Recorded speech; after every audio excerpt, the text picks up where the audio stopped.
নমস্কার, 7 এবেক নিউজ নেটওয়ার্কে আপনাদের স্বাগত। লোকসভা নির্বাচনের ফলাফল ঘোষণার পর ফের রাজনৈতিক সংঘর্ষে উত্তপ্ত হয়ে উঠল মালদা। এদিন মালদার গাজরের কদুবাড়ি এলাকায় বিজেপি পরিচালিত টোটো ইউনিয়ন এবং তৃণমূল পরিচালিত টোটো ইউনিয়নের কর্মীদের সংঘর্ষকে কেন্দ্র করে ছড়ালো উত্তেজনা। জানা গেছে, এদিন বিজেপি টোটো ইউনিয়নের কর্মীরা প্রশাসনের অনুমতি নিয়েই শ্যামাপ্রসাদ মুখোপাধ্যায় প্রয়াণ দিবস পালন করছিলেন। তারপর সেখানেই তারা পদ্মশিবির অনুমোদিত টোটো ইউনিয়নের একটি চেইন সিস্টেম চালু করতে গেলেই সংঘর্ষ বাধে তৃণমূল পরিচালিত ইউনিয়ন কর্মীদের সঙ্গে। মারধরের অভিযোগ ওঠে আইএনটিটিইউসি কর্মীদের বিরুদ্ধে। তাদের দাবি, এলাকায় অন্য কোনো টোটো ইউনিয়নের চেইন সিস্টেম চালু করা যাবে না। পরিস্থিতি উত্তপ্ত হয়ে উঠলে তীব্র উত্তেজনা ছড়ায় এলাকায়। খবর পেয়ে দ্রুত ঘটনাস্থলে পৌঁছায় পুলিশ বাহিনী এবং র্যাব। পুলিশের সামনেই যুযুধান দুই পক্ষ বাদানুবাদে জড়িয়ে পড়ে। দীর্ঘক্ষণ পরে পুলিশের হস্তক্ষেপে পরিস্থিতি নিয়ন্ত্রণে আসে। রাস্তা নয়, এ যেন মরণ ফাঁদ। বৃষ্টিপাতের জেরে সাধারণ মানুষের চলাচলের রাস্তা পরিণত মরণ ফাঁদে। রাস্তার উপরের অংশে পিচের চাদর থাকলেও পিচের তলার মাটি উধাও। এখানেই শেষ নয়, রাস্তার মাঝে ধসে গিয়ে তৈরি হয়েছে বড় বড় গর্ত। প্রাণ হাতে করে সেই রাস্তা দিয়ে বাধ্য হয়েই যাতায়াত করছেন দিনহাটা, সাহেবগঞ্জ, গর্ভডাঙ্গা এলাকার বাসিন্দারা। স্থানীয়দের অভিযোগ, 1 বছর আগে রাস্তাটি দ্বিতীয়বার মেরামতির কাজ করার সময় সংশ্লিষ্ট ওইসব জায়গায় মাটি ধসে গিয়ে ঢালের সৃষ্টি হয়েছে। প্রশাসনকে বারংবার জানানোর পর কোনো রকমে পিচের ঢালাই করে চলে গিয়েছে। আর গত কয়েকদিনের টানা বৃষ্টির জেরে বর্তমানে রাস্তার উপর পিচের চাদর থাকলেও পিচের তলায় মাটি সরে গিয়ে তৈরি হয়েছে মরণ ফাঁদ। এই রাস্তায় দুর্ঘটনা নিত্যদিনের ঘটনা হয়ে দাঁড়িয়েছে। ভেকরাপুল থেকে সাহেবগঞ্জ বিডিও অফিস হয়ে কোঁচামারি উচ্চ বিদ্যালয় পর্যন্ত গুরুত্বপূর্ণ এই রাস্তার বেহাল দশায় রীতিমতো আতঙ্কের পরিবেশ তৈরি হয়েছে স্থানীয় বাসিন্দাদের মধ্যে। ট্রেন থেকে পড়ে জখম হলেন এক মহিলা। এদিন এই ঘটনাকে কেন্দ্র করে চাঞ্চল্য ছড়ালো টিটাগড়ে। সূত্রে খবর, এদিন পাতুলিয়ার আজমতলার বাসিন্দা বছর 32 সুফিয়া বেগম কর্মসূত্রে ট্রেন ধরে কলকাতায় যাচ্ছিলেন।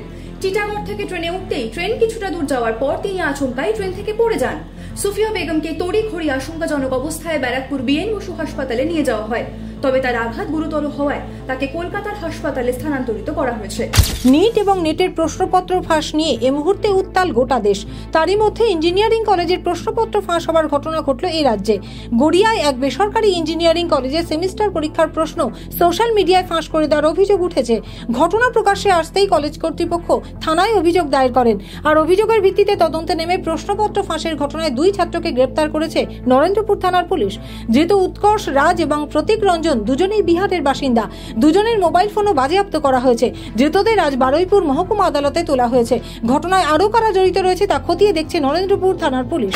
বিশ্ব উষ্ণায়নের যুগে যখন চারিদিকে কেবল পরিবেশ রক্ষার বার্তা দেওয়া হচ্ছে, তখন সেই বার্তাকে বাস্তবায়িত করে দেখালো উত্তরবঙ্গ রাষ্ট্রীয় পরিবহন সংস্থা। এদিন কোচবিহার সেন্ট্রাল বাস ডিপো থেকে গোটা উত্তরবঙ্গের মধ্যে সর্বপ্রথম সিএনজি চালিত যাত্রীবাহী বাস পরিষেবার উদ্বোধন করলেন উত্তরবঙ্গ পরিবহন সংস্থার চেয়ারম্যান পার্থপ্রতিম রায়। সাংবাদিকদের মুখোমুখি হয়ে তিনি জানালেন যে তাদের পরিবহন সংস্থার তরফে প্রায় 13 কোটি টাকা ব্যয়ে মোট 30টি সিএনজি চালিত বাস কেনা হয়েছে। তবে সূত্রে খবর, এদিন প্রাথমিকভাবে কোচবিহার এবং শিলিগুড়ি রুটে 2টি বাস নিয়ে শুরু হয়েছে পরিষেবা। পরবর্তীতে আরও 28টি বাস নির্মাণ সংস্থার পক্ষ থেকে তুলে দেওয়া হবে পরিবহন সংস্থার হাতে।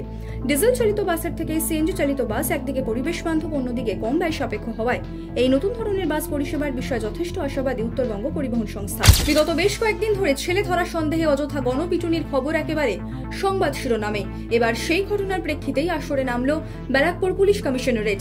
এদিন ব্যারাকপুর পুলিশ কমিশনারেটের অধীনস্থ একাধিক থানার পক্ষ থেকে বিভিন্ন এলাকায় টোটোয় করে সচেতনতামূলক প্রচার করা হয়। সাধারণ মানুষের উদ্দেশ্যে পুলিশের তরফে একেবারে মাইকিং করে বলা হয়, নিছক সন্দেহ বা গুজবের বশে কোনো ব্যক্তিকে আর যেন গণপিটুনির শিকার না হতে হয়। সেই সঙ্গে উদ্দেশ্যহীনভাবে কোনো ব্যক্তিকে এলাকায় ইতস্তত ঘোরাঘুরি করতে দেখলে আইন নিজের হাতে না তুলে নিয়ে সেই সন্দেহভাজন ব্যক্তিকে তৎক্ষণাৎ পুলিশের হাতে তুলে দেবার নিদান দেওয়া হয়েছে প্রচারে। অন্যদিকে ব্যারাকপুর পুলিশ কমিশনারেটের কমিশনার আলোক রাজরিয়া জানালেন যে সকল এলাকায় প্রয়োজন হবে সেখানেই কেবল এই ধরনের প্রচার চালানো হবে পুলিশের পক্ষ থেকে। দীর্ঘদিন ধরে হাওড়া জগৎবল্লভপুর থানার অন্তর্গত মুন্সিরহাটের নবাসন এলাকায় অবৈধভাবে চলছে মদের ঠেক। একাধিকবার প্রশাসনকে জানিয়ে কোনো পদক্ষেপ না নেওয়ায় অবশেষে এদিন মদের ঠেকে চড়াও হন মহিলারা। দোকানে আগুন ধরিয়ে দেওয়ার পাশাপাশি ভাঙচুর চালানো হয়। স্থানীয় বাসিন্দারা জানান, তাদের বাড়ির গৃহকর্তারা মদ খেয়ে অশান্তি করে। ওই অঞ্চল থেকে মাদকের দোকান সরিয়ে দেওয়ার জন্য বলা হলেও পুলিশ কোনো পদক্ষেপ না নেওয়ায় বাধ্য হয়ে এদিন মদের ঠেক ভেঙে দিল উত্তেজিত মহিলারা। ঘটনাকে কেন্দ্র করে তীব্র চাঞ্চল্য ছড়ায় এলাকায়।